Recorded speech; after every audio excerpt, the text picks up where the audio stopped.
Baie welkom aan almal wat hierdie gaan kyk en luister na die tyd.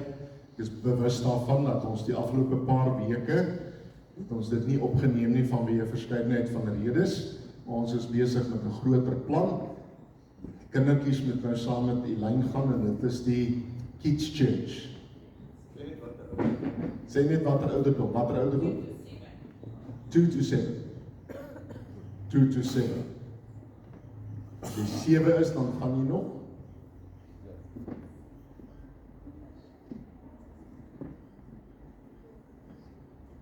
So ek is baie bewus daarvan dat ons nou nie dit opgeneem het die afgelope tyd en ek het nou paar mense gehad wat my ernstig daaroor aangespreek het. So ons gaan ons bes doen dat dit elke Sondag getrou opgeneem word. Vir die jong man, my vriend uit Suid-Afrika wat my gebel het. Ek wil nou nie vir jou sê dat ek preek net vir jou nie, want eintlik is dit vir die hele gemeente, maar ek dink jy gaan dit baat vind daarby. Skriflesing is vanuit Psalm 16. Dit is 'n gedig van Dawid. Neem my in beskerming, o God, ek soek skuiling by U. Ek het vir die Here gesê, ek behoort aan U, daar is vir my niks goeds nie, behalwe by U. Die afgode in die land so aantreklik vir baie, met hulle wil ek niks te doen hê nie. Mag elkeen wat 'n ander God vereer, baie smart beleef. Vir afgode sal ek nie bloedoffers uitgiet nie. Hulle name sal ek nie op my lippe neem nie. Here, U is my lewe, U sorg vir my. Wat ek ontvang, kom alles van U af. 'n Pragtige deel is vir my afgemeet, ja, wat ek ontvang het, is vir my mooi. Sal die Here loof wat my tot die regte insig gebring het. Selfs in die nag bly ek bewus van wat hy my leer. Ek het die Here altyd by my. Omdat hy by my is, sal ek nie struikel nie. Daarom is ek bly en juig ek en voel ek my veilig. U gee my nie oor aan die dood nie. U laat U troue dienaar nie in die graf kom nie. U leer my hoe om te lewe. By U is daar oorvloedige blydskap. Uit U hand kom net wat mooi is. Tot sover lees ons saam.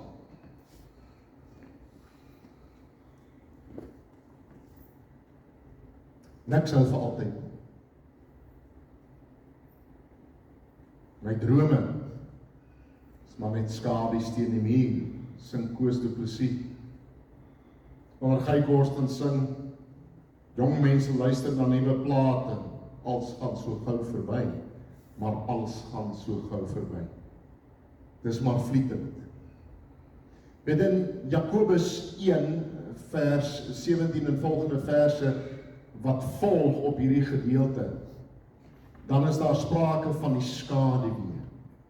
Dat God is nie soos 'n skaduwee nie, maar die lewe van 'n mens is maar soos 'n skaduwee wat verbygaan. Daar is sprake van die hemelligte wat gemaak is en in stand gehou word deur God. Die son wat skuif en dan skuif die skaduwee daarmee saam. Dis 'n merkwaardige teks, gaan lees dit tog. Gaan lees dit met aandag, gaan bid daaroor. God is nie soos 'n skaduwee nie. God is die een wat standvastig is. Mense raak eintlik hartseer as 'n mens sien hoe ouderdom agteruit gaan, verandering. Op Moedersdag dan dink mense aan daardie kindertjies. Hoeveel keer het ek gedink aan die ou mense se woorde, dit gaan met jou goed, solank jy hulle nog almal onder een dak, onder een kombers kan toemaak. Ek het baie aande het ek in die bed gelê langs my vrou en dan dink ek daaroor.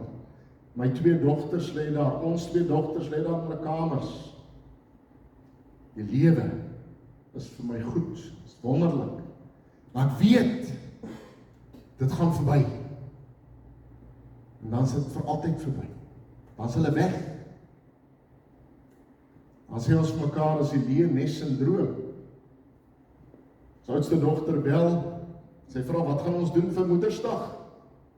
Shamaine sê vir haar die volgende, ek haal haar aan. Sy sê, ek is nie jou pa se ma nie. Ek het 2 dogters, ek verwag dat hulle my sal bel, dat hulle moeite sal doen. Ek dink vir 'n oomblik daaroor, dit is waar. Dit is waar. Wat doen ons met dit wat van verbygaande aard is, wat werklik kosbaar is? Ons hardloop ons bene af, agter alles en nog wat. En verhoudings met 'n ma bly agterweë. Hulle vertel die storie, so lees ek by 'n baie bekende teoloog, hy Helmut Thielicke aan die Duitse teoloog. Hy sê Helmut Thielicke het gesê hy was 'n klein seentjie. En hy wou vreeslik graag so 'n karretjie gehad het wat jy trek. Onthou julle, toe ons klein was, Braam, 'n traaieng. Ek het so 'n traaieng gehad. Ek het nog 'n foto van myself, maar ek het nie kans gesien om hom te bring nie. Van toe ek nog in 'n doek was. Toe sit hulle my in hierdie traaieng waantjie. Dan trek hulle my, was so rooi met blou. Onthou julle dit? Blokkies ingaan, nee. Trek hulle my. En sê Helmut Thielicke hy wou verskriklik graag so 'n waantjie gehad. En toe kry hy een vir Kersfees. En hy vat hom toe na sy kamer toe op met die trappe en halfpad op, toe sê hulle, skryf hy, dat toe bars hy in trane uit. Toe sê hy, dis vir my te erg. Sy pa sê, maar jy wou so graag dit gehad het, nou weet jy dit, hoekom hy jy? Hy sê, maar hy gaan breek. Hy gaan nie vir altyd mooi wees nie, hy gaan nie vir altyd nuut wees nie. Nou vir 'n klein seentjie, om daardie insig te hê, dis hoekom hy die formidable teoloog was, hy het dieper gedink oor die lewe. Dit gaan verby, alles gaan so gou verby. Nou teen hierdie tyd het ek nou al verwag dat die helfte van die gemeente sal nou al die sneeusdoekies uit te hê, jy weet, en so net. Nee, dis nou nie wat ek probeer doen het nie. Ek probeer iets illustreer van dat die lewe en dit wat die lewe die moeite werd vir ons maak en vir ons lekker maak, ook dit gaan verby. Ek neem Koos Du Plessis, hy sing ons daarvan, nee, van die skadu's teen die muur. Dit is merkwaardig. En die bedoeling is nie om daarin te rus in sentimentaliteit en om nou maar net terug te verlang na die verlede nie. Maar die vraag is, waaraan hang my hart? Nou die psalmdigter sê, neem my in beskerming, o God, sê Dawid, ek soek skuiling by U, ek het vir die Here gesê, ek behoort aan U. 3 verskillende woorde vir God. Jahwe of Jehovah wat na vore kom, El wat die godheid is, wat die magtigheid, die almagtigheid. Is dit nie 'n verskrikking dat mense sal praat, deesdae in die Koran skryf, van the Almighty, All Blacks, of the Almighty, daai span, of daai speler, dan voel dit krimp in een. Hulle het nie 'n vaagste idee waarvan hulle praat as hulle daardie woord gebruik nie. Die woord El het te doen met hierdie magtige God, wat alle mag besit, wat buite tyd en ruimte, wat nie soos 'n skadu teen die muur of op die grond skuif nie. Dis die God waarvan Dawid praat, dis die woord wat gebruik word in die Psalm. Neem my in beskerming, o God, wat help dit om 'n God te hê, of aan 'n God te glo wat tot niks in staat is nie. Hier sê hy met daardie woord, die God wat ek aanbid, wat ek vra, neem my in beskerming, is die God wat mag het bo lewe dood. Alle forme van magte en kragte, principalities en powers. Ek behoort aan U, Lord Adonai. Dit het te doen daarmee, hy's my Here, hy's my God, hy's heerser, hy's koning. Dis wat Dawid mee begin, wanneer hy sê, daar is vir my niks goeds nie, behalwe by U. Hoeveel preke het ons nie al hieroor gehoor? Van 'n pragtige deel is vir my afgemeet, die meetsnoere het vir my in wonderlike plekke geval. Ek dink aan my ou vriend, hy's intussen oorlede. En dit is hy was my 'n baie groot voorbeeld van mededeelsaamheid. Hy het my gesê, ou vriend, die eerste plaas wat met die terugvat geneem was in Suid-Afrika was myne. Hy sê ek was kwaad. Hy sê, ek was so kwaad. Ek was vir so lank so kwaad. Maar hy was in staat gestel om later 12 see-erwe te kon gehad het. Wat so oor die see uitkyk van die duin af. Bel hy my eendag, hy sê, Oufrey, ek wil jy moet my kom kyk. Sê, kies 'n erf. Amper verstaan ek verkeerd wat hy sê vir my. Hy sê vir die gemeente. Hy sê, ek het 12 erwe. Hy sê, ek wil vir die Here gee, om dankie te sê, die Here het vir my voorsien. Dis hoe baie keer dit oor gepreek word, dan kan ons sê, ja, daai persoon, hy kan maklik, of sy kan maklik sê, die meetsnoer het vir my in wonderlike plekke vertel. Het jy gekyk na sy vrou? Hoe mooi vrou daai man het, hy kan dit maklik sê. Maar ek, moet dit nooit sê nie, asseblief, as jy dit dink. Die realiteit is, ons dink altyd in terme van goeders. Maar wat hier ter sprake is, daar is vir my niks goeds nie. Alles is skaduwees, alles is tydelik, alles is klatergoud. Behalwe die Here God. Dit is die hart van my vreugde. Dit is die diepte van wat ek na verlang. Daar is vir my niks goeds nie, behalwe by U. Dan gaan Dawid verder, hy sê, die afgode in die land so aantreklik vir baie, met hulle wil ek niks te doen hê nie. Daar's talle mense wat hardloop agter alles en nog wat aan, dat hulle beste van hulle self, hulle tyd, hulle lewe gebruik, om agter versinsels, rook, aan te hardloop, wat in 'n oogwink vergaan. In plaas daarvan, om die Here voor oë te laat in die teks, ek het die Here altyd hier voor my, dis wat daar ten diepste staan.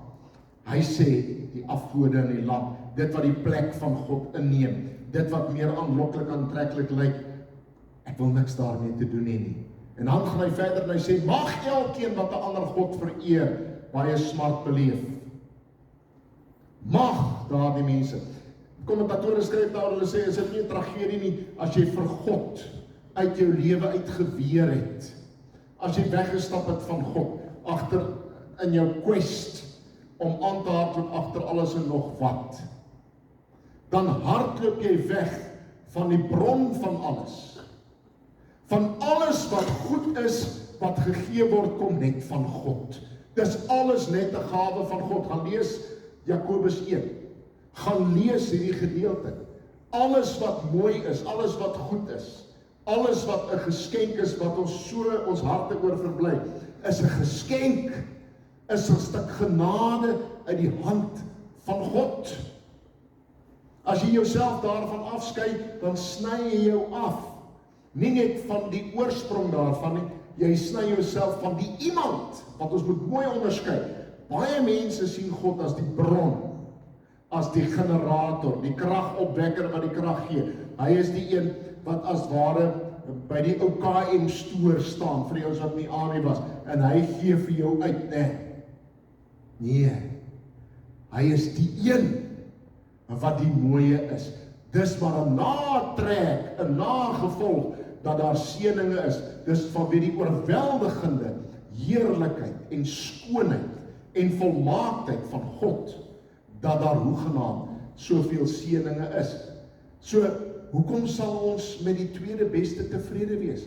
As jy kan in 'n verhouding wees, as jy die heeltyd jou kan verlustig in die teenwoordigheid van God.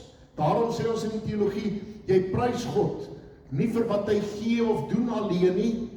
Dis 'n arm godsdiens as jy die hele tyd hom prys vir wat hy vir jou gee. Jy prys hom vir wie hy is.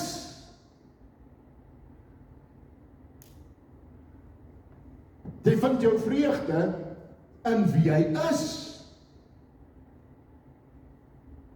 Dan kan ons daaruit en daarvandaan verder dink oor wat hy gee. Daarom sê hy, Here, U is my lewe. You're my life. U sorg vir my.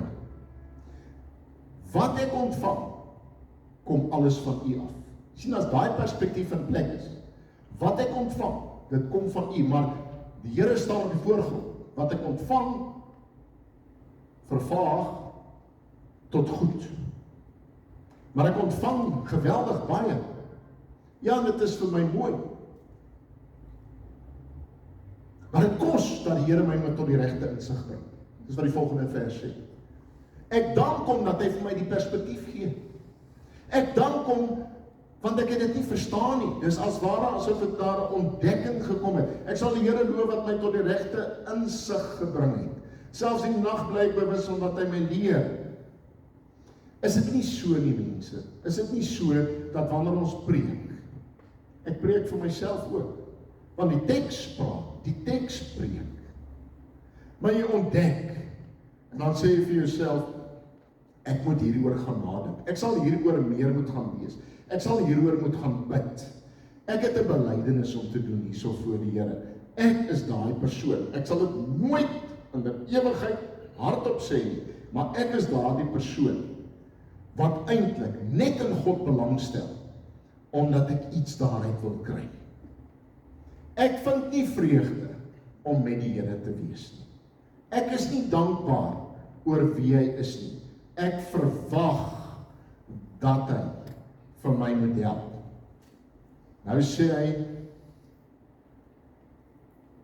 vir afgode sal ek nie offers uitgiet nie, maar ek sal altyd die Here voor my hou. Hy het vir my die regte insig gegee. Ek het die Here altyd by my, omdat hy by my is, sal ek nie struikel nie. Daardie, ek het die Here by my, dit beteken nie dat ek besit die Here nie. Talle mense het al daardie foutjie gemaak, daai denkfoutjie, dat ek besit die Here. Omdat ek aan hom behoort, het ek nou ook in 'n sekere sin besit reg. Kyk jou voorspoedsteologie gaan min of meer as volg. Ek het nou al 'n klomp van daai goed gelees in my lewe mee te doen gehad. Hulle sal byvoorbeeld vir jou sê, ja, as 'n koningskind is daar 'n skatkamer in die hemel. So ek wil hê jy moet dit nou vir jouself voorstel. Kom ek kan ek as 'n voorbeeld gebruik. Ria, sommer maar want ek dink jy sal dit dan kan hanteer. So daar's 'n kamertjie in die hemel waar daar staan Ria. Marian bid nie. Daar binne in daai kamertjie is daar oneindige hoeveelheid skatte, maar hy glo nie. Sien julle nou die dilemma? Hy moet glo, dan aktiveer dit die skatte.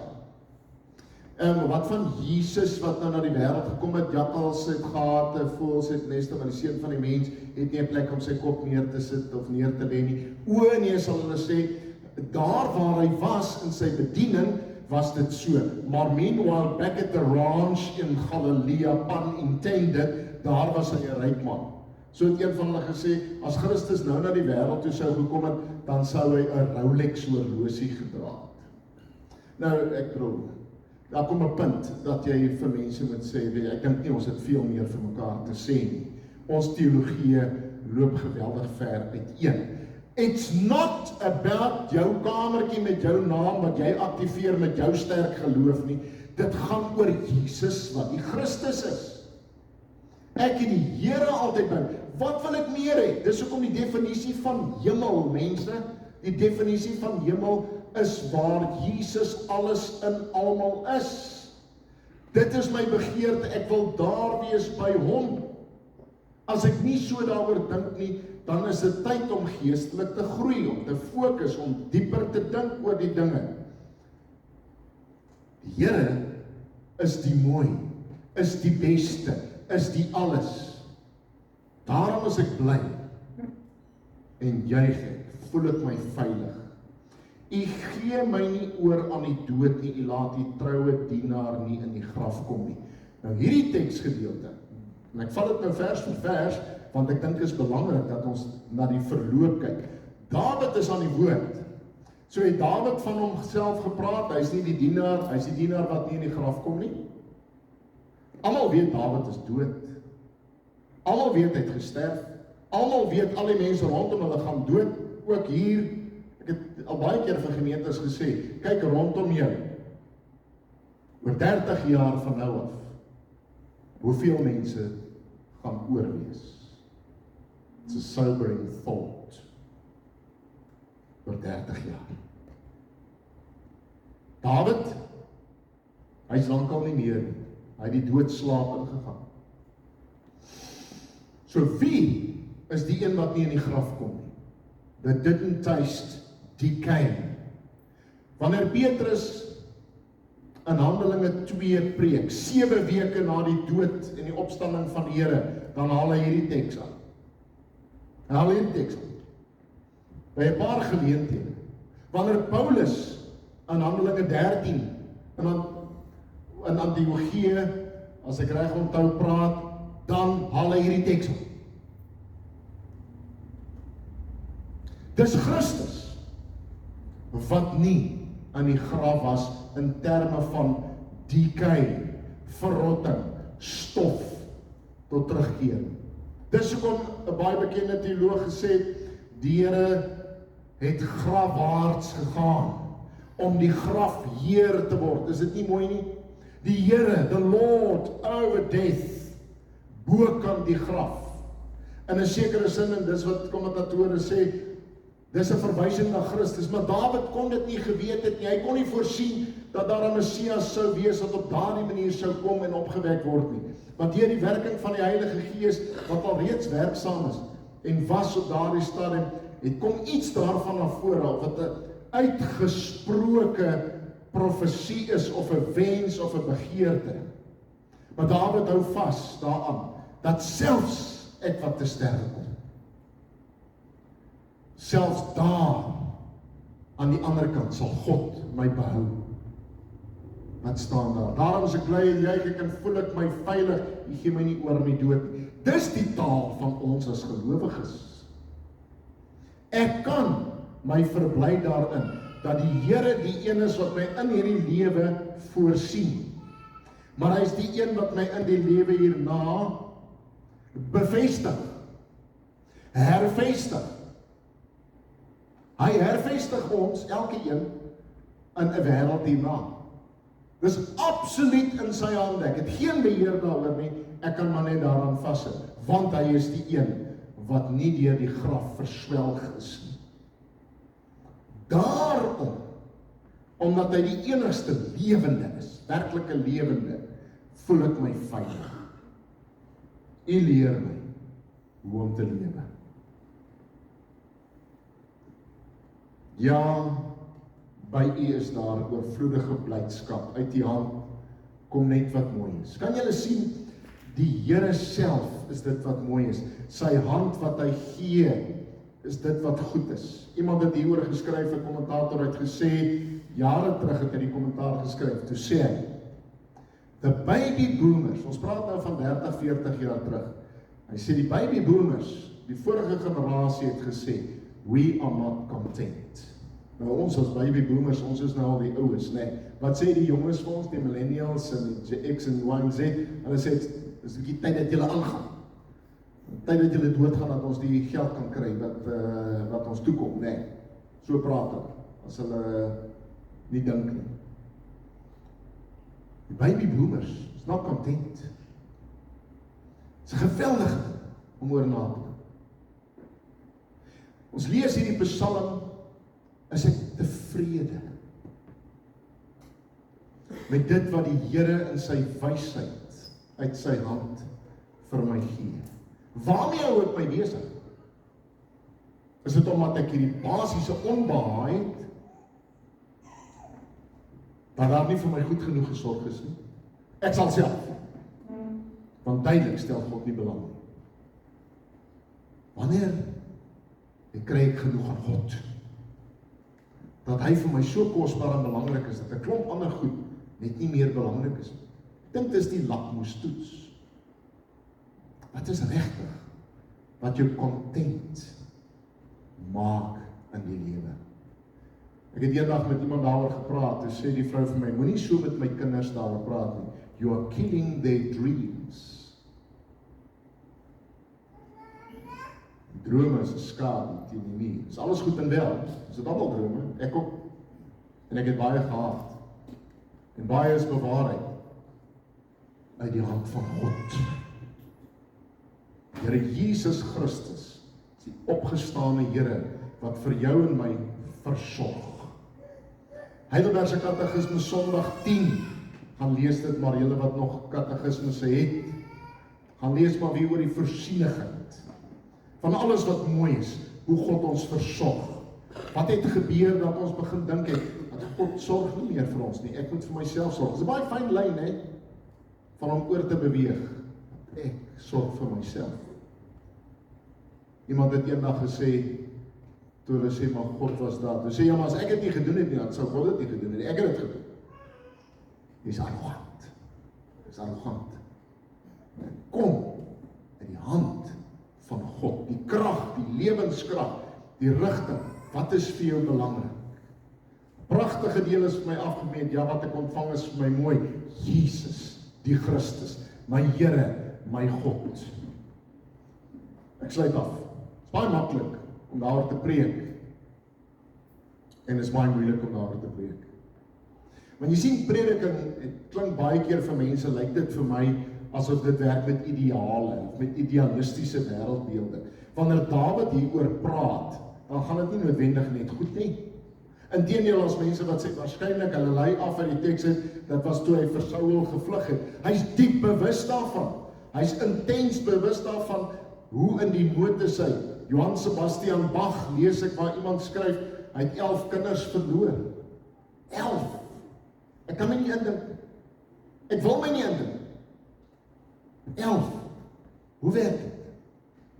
Van die diepste melodieë, dinge wat hy geskryf, ontwerp, geskep het. Wat ons vandag nog sing, wat ons die musiek van aanhang, wat uitgepers is uit die lewe. Mense leef met Psalm 16. Dat God vir hulle alles is. Ja, wat ek ontvang het is vir my mooi. Ek sal nooit vergeet, toe Jan en Rita met my gedeel het oor Suzaan. Ek het nooit die voorreg gehad om haar te ken nie, maar net die foto's gesien. Op Facebook en op al die plekke, liewers op die kerk se afkondigings het ek gesien. Ek het toestemming gevra om haar te verwys, as julle nou cringe en wonder, of ek hulle nou op die spot sit. Dit was vir haar 'n psalm met julle met my gedeel, wat vir haar ontsaglik na aan die hart was. Sy het daarmee geleef, en sy het daarmee gesterf. In die hoop, in die vashou, in die geloof, aangrypend vir my, toe ek dit gelees het, wat sy geskryf het. Aangrypend. Mense leef nie meer. Mense sterf nie meer. Dis nie sommer net van ons neem kennis op 'n Sondagoggend van 'n paar teologiese gedagtes nie. Dis allerbelangrik. Dis die kern van die bestaan. My God, wat die grote God is, wat die Lord, Here is, maar wat ook die verbondsgod is, die Jahwe, die verbintenisgod, die verhoudingsgod, wat ook vandag hier met jou en my is, en wat jou en my nie in die graf laat verswelg nie, maar ons red. Amen. Kom ons bid saam.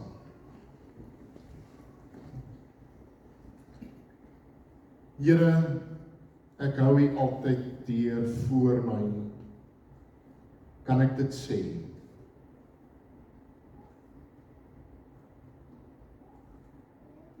Kan ek dit in alle eerlikheid sê, dat U is die pragtige deel, die oorsprong van alles, is U beplanning wat U gegee het, 'n ma, 'n vrou, maar spesifieke ma, wat deur die Here gegee is.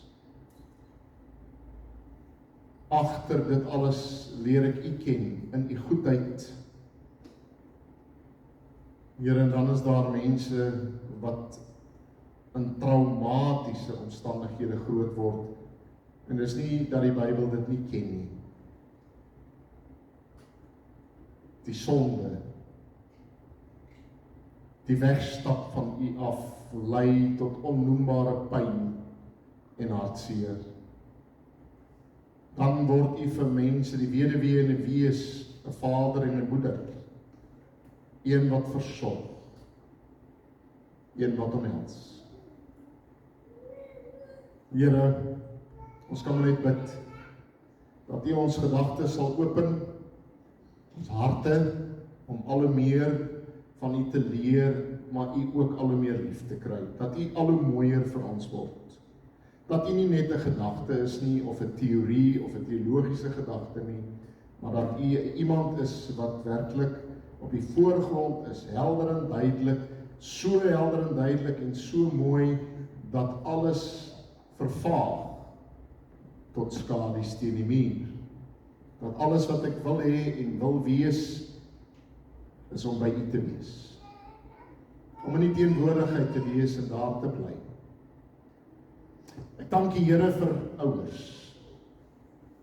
Daar is baie van ons wat nie meer die voorreg het om vandag vir iemand te kan bel en te sê, ma nie. Ek sou dit graag wou doen. Here, daar is baie mense wat die kans het, maar wat dit nie kan of wil gebruik nie. Ek bid vir hulle omstandighede, vir hulle self. Ek bid, Here, dat daar baie vreugde in huise vandag sal wees, dat mense dit sal geniet, mekaar sal geniet, die heiliges van U, jou medegelowige, die heilige, wat op sy gesit is deur God. Here, dat ons vreugde sal vind in ons vriende, die medegelowiges. Here, ek bid dat dit 'n goeie dag sal wees, tot U eer, in baie huise in hierdie gemeente. Ek bid, Here, dat U ons sal bewaar van die bose. Here, dat ons nie ons eie kop so sal volg, ons eie drome so sal najag, dat ons oor ander hardloop en trap nie. En ek bid vir ons kinders, wat as ons praat oor 'n ma, dan praat ons oor kinders. Dat hulle van kleins af sal leer om U voor oë te hou. Here, ons kinders word op sleeptou geneem deur allerlei wêreldse afgode, idees, of 'n afgod nou 'n idee is, en of dit 'n manier van dink is, en of dit 'n fisiese ding is. Ons bid vir ons kinders, dat hulle U sal ken en lief hê. Here, bewaar hulle van die bose. In Jesus naam dat ek hierdie dinge. Amen. Daar is geleentheid vir die opneem van die offergawes.